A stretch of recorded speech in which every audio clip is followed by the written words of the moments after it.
आइए बच्चों, नया टॉपिक चालू कर रहे हैं। Colour code of carbon resistance. जितने भी इलेक्ट्रॉनिक सर्किट्स है, जितने भी इलेक्ट्रॉनिक डिवाइसेस हैं, उनमें अनेक अनेक रेंज के रेजिस्टेंस इस्तेमाल किए जाते हैं, जिसकी वैल्यू कुछ ओम से लेकर के कई मेगा ओम तक होती है। ज़रूरत के हिसाब से हम अलग अलग वैल्यूज़ के रेजिस्टेंस को इस्तेमाल करते हैं। अभी हम ये देखने वाले हैं कि किसी रेजिस्टेंस को देखकर हम ये कैसे पता लगा सकते हैं कि उस वो रेजिस्टेंस की वैल्यू कितनी है, वो कितना ज़्यादा रेजिस्टेंस है या कितने कम वैल्यू वाला रेजिस्टेंस है, हम कैसे पता करेंगे।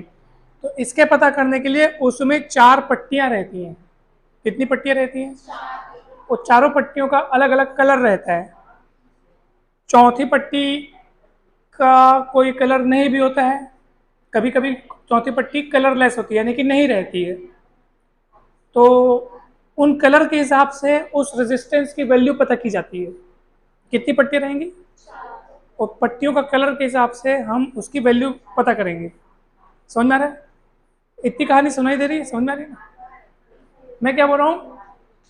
आप देखे होंगे बड़ी बड़ी जो जैसे टीवी हो गया, बड़ा बड़ा जो इलेक्ट्रॉनिक डिवाइसेस है, जब आप उसको खोलोगे खोलोगे ना, तो उसमें बहुत सारे रेजिस्टेंस इस्तेमाल होते हैं। ऐसे करके रहते हैं। एक सिलेंडर रहेगा सिलेंड्रिकल शेप में, और ऐसे करके उसमें कुछ 1 2 3 4 रंग बिरंग वाला ऐसे करके रहता है, आप देखे होगे। और ये दोनों किनारों पर ना तारें निकली होती हैं, और ऐसे बहुत सारे देखे होगे आप। देखे हो? Very good. तो इसको बनाने के लिए क्या करते पता है? प्लास्टिक या फिर चीनी मिट्टी का एक खोखला सिलेंड्रिकल एक ले लेते हैं अपन कोई, और उसके अंदर में कार्बन पाउडर भर देते हैं, कार्बन का चूरा या पाउडर भर देते हैं, और दोनों किनारों से फिर हम लोग जो वायर है उसको निकाल लेते हैं, और इसके ऊपर में 4 कलर की 4 अलग अलग पट्टियां रहती हैं। ठीक है, तो ध्यान से सुनिए। जो 4 पट्टियां रहती है ना,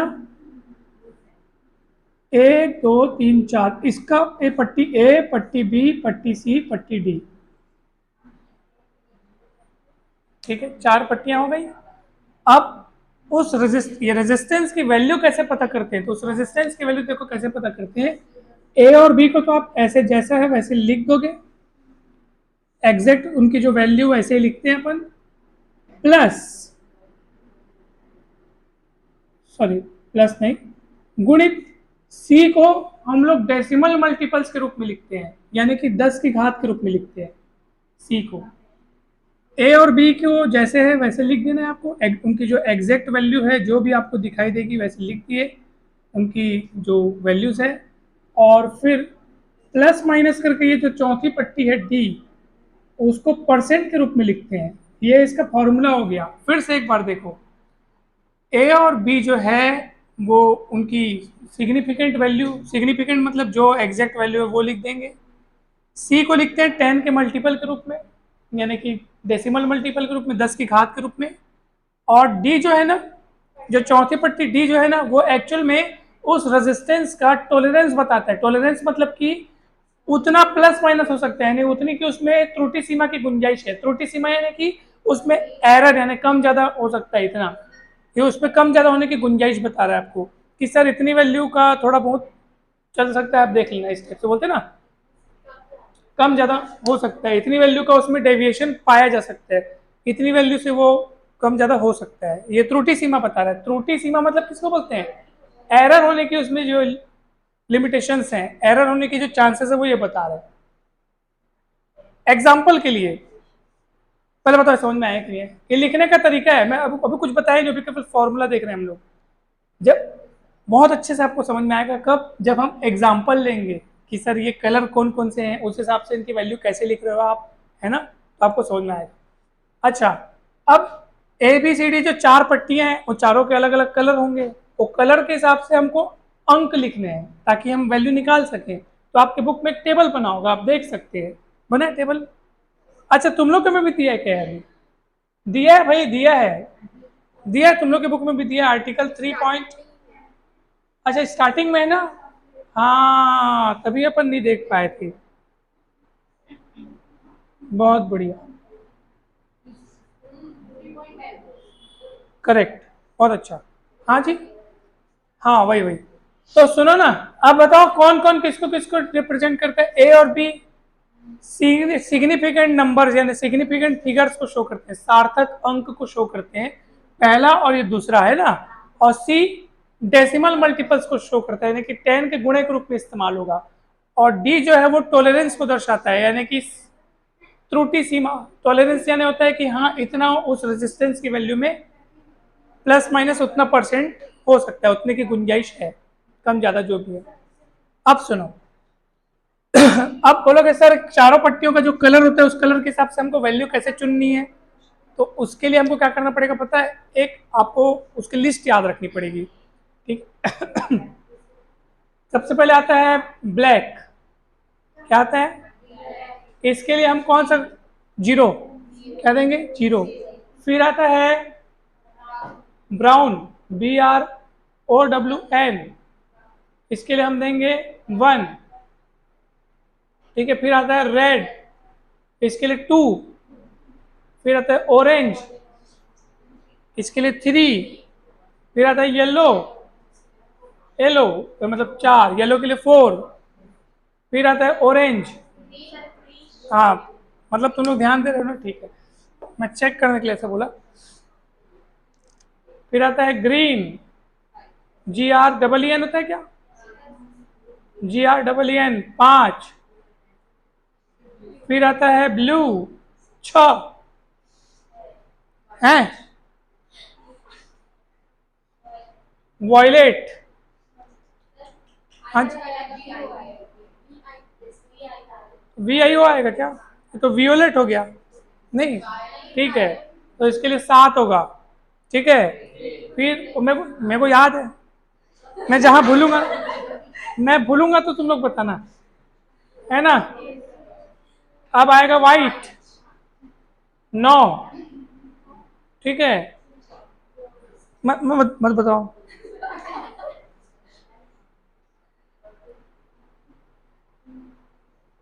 गोल्डन, गोल्ड मतलब 10, 10 है ना। सिल्वर,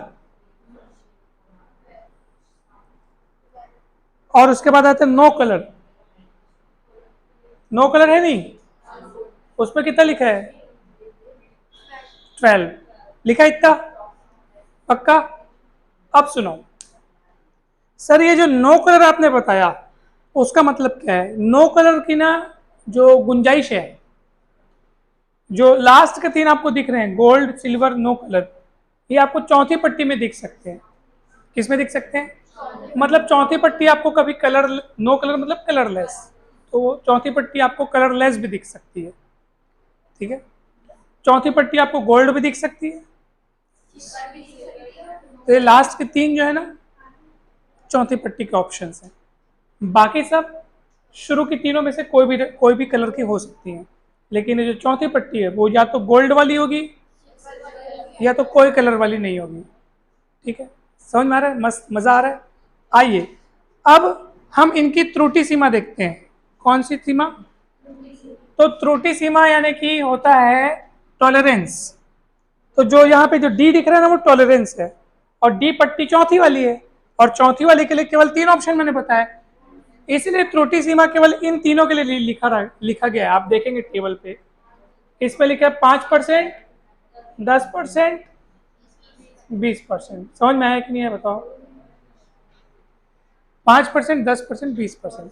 और जब सी को लिखेंगे तो सी को हम लोग 10 के पावर में लिखेंगे, तो जिस कलर की पट्टी रहेगी सी, तो उसके सामने लिखे अंक को हम 10 के पावर में चढ़ा देंगे। अब मैं एग्जाम्पल प्रस्तुत करता हूं आपके समक्ष। देखिए, मान लीजिए यहाँ पे कोई रेजिस्टेंस है, कार्बन रेजिस्टेंस है, 4 पट्टियां हैं इसमें ABCD। मान लीजिए पहली पट्टी है रेड, पहली पट्टी क्या है, और दूसरी पट्टी है ग्रे। कुछ भी ले लो आप एग्जांपल चेंज कर करके ले सकते हो। और तीसरी पट्टी है मान लो ब्लू, और चौथी पट्टी है मान लो सिल्वर। एक बात की बात, 4 पट्टी में चारों का कलर आपको मैं बता दिया। अब मेरे को आप इस रेजिस्टेंस की वैल्यू बताइए, तो ध्यान से सुनिएगा। पहली पट्टी ए, फिर बी, फिर सी, फिर डी।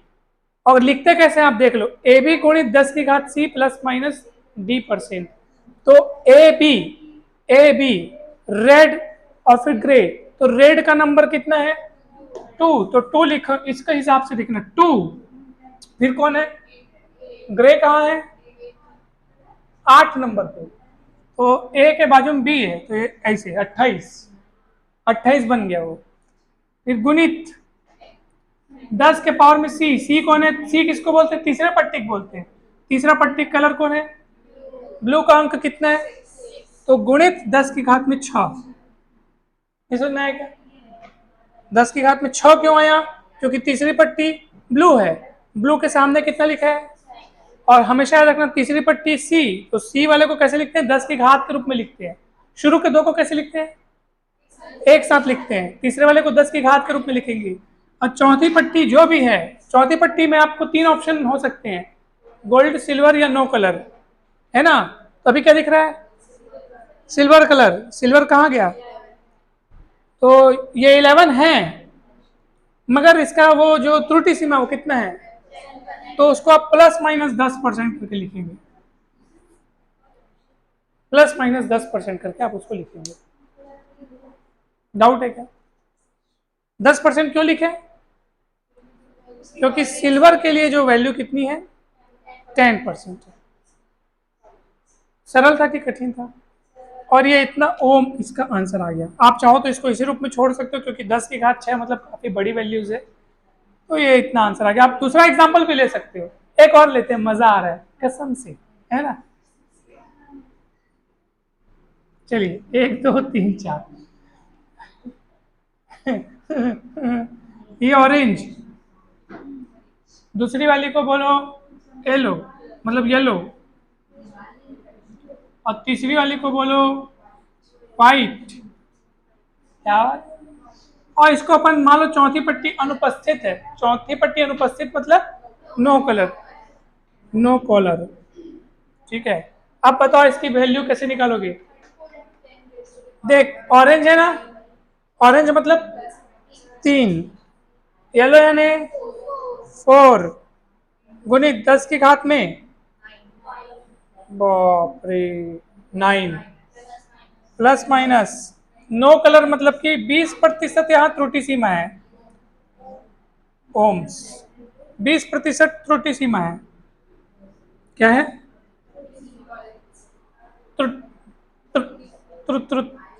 त्रुटि सीमा, समझ आया ना।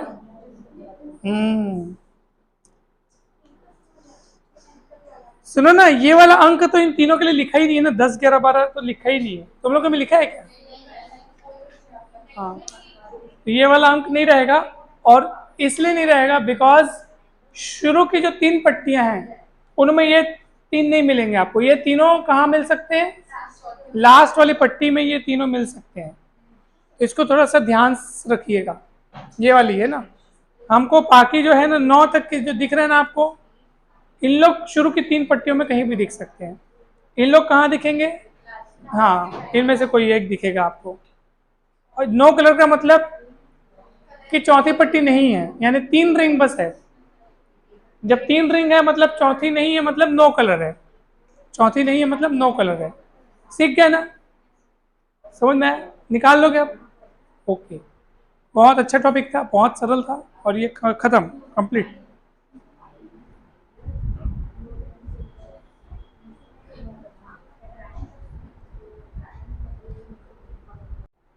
सुनो, एक चीज तो मैं आपको बताना ही भूल गया, यहाँ पर जो वीडियो देखेंगे उन लोग के लिए ना, ये जो कलर का हमने नाम लिखा है, जो लिस्ट लिखे और उसके सामने जो उसके कोड्स लिखे हैं, अब ये कलर का क्रम अगर आपको याद ना हो पाए, मुझे तो याद था क्योंकि मेरे को ट्रिक याद थी, लेकिन अगर आपको याद ना हो पाए तो घबराएं नहीं, हमारे पास एक ट्रिक है, और वो ट्रिक क्या है सुनो, B Roy of, BB Roy हो गया, of Great Britain has very good wife, how भाई,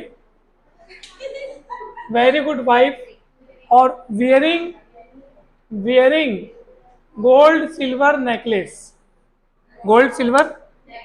तो देख, बीबी रॉय मतलब क्यों, black brown red orange yellow, BB Roy of Great Britain यानी कि ग्रीन ब्लू, हैज मतलब very good wife, very good, आओ भाई, wearing gold silver necklace, wearing gold silver necklace. तो आप इनको देखो ना, याद रख दो, बीबी रॉय, जीबी, जीबी यानी Great Britain, very good violet grey, white मतलब कि वाइफ, वाइट के लिए wife, wearing GSN gold silver necklace, याद रहेगा। ओके, चलिए।